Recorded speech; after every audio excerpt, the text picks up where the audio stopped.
humans are actually the biggest part of artificial intelligence.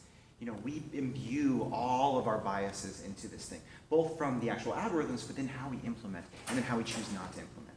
All of that is we're going to be discussing and bringing up, and how we deal with these, how do we deal with these things, how we deal with boards, how we deal with our teams, how we deal with our management levels, and so that these things can actually take hold in the appropriate way, in a way that we choose for them to work, rather than it just happening.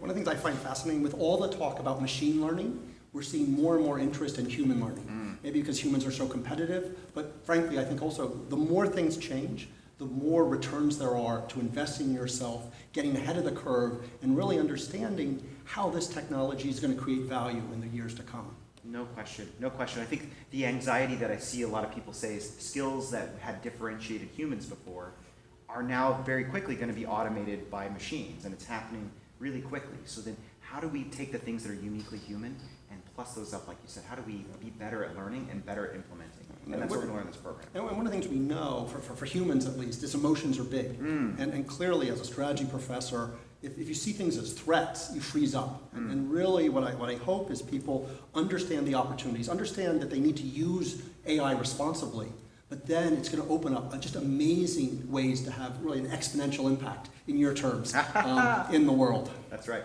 Thank you so much. I'm really excited. I can't wait to do this next year. It's going to be a great program.